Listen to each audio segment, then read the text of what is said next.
Alright, so they always have to provide you with a contract. Okay, so if you are approved for credit, you're going to read, you're going to sign contracts, and you need to read the entire contract before you sign it. I know it is the most boring document in the world, but if you don't read it, there's going to be some charge or something that you didn't know about later. Right? Then you're going to be like, I didn't know about this. And they're going to be like, there it is in the contract. You signed it. Read it before you sign it. Okay? Things to watch out for. An acceleration clause. This is some statement saying that if you miss a payment or you make a late payment, your lender can just say, all right, now, you missed this payment, so you owe me the entire balance now. Oh, wow. That's an acceleration clause. Yeah, you try to not have those. Okay, and you want to watch out for those. Your APR, your annual percentage rate, has to be stated in your contract. Has to be. Okay? That should be grace period. Grace period is the time between the billing date and the start of the interest charges. Usually it's like 25 days. Okay? So, for example, say you make a purchase today, right, and you pay off your credit card on January 30th. Pay the whole balance. You think you're going to pay much interest on what you did today? No.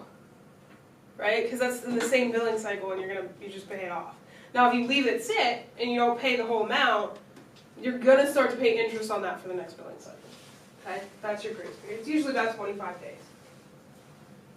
Credit card statements, and we'll take a look at one of these on Monday.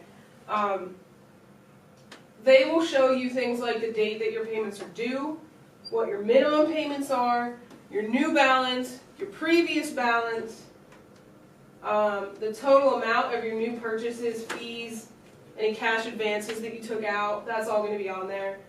Your finance charges as a dollar amount, as well as your APR. The total, what? What is an APR? Your annual percentage rate. That's the amount of interest they charge you. Oh. Total amount of payments and credits. Okay?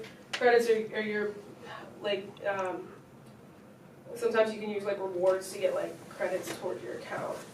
Okay? Also, total amount of credit available. Right? So if you have a $1,000 limit and you spent $250, it's going to tell you still have $750 available. Okay? That's all in your credit card statement. You should get one of those a month.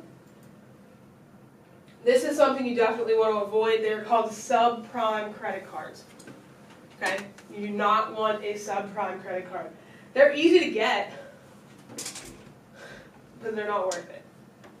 So what goes on with a subprime credit card? These are offered to people with poor credit history. So those people whose credit scores are like below 500. You don't want to be that, right? So they have high interest rates, large annual fees, things that we said we wanted to avoid, right?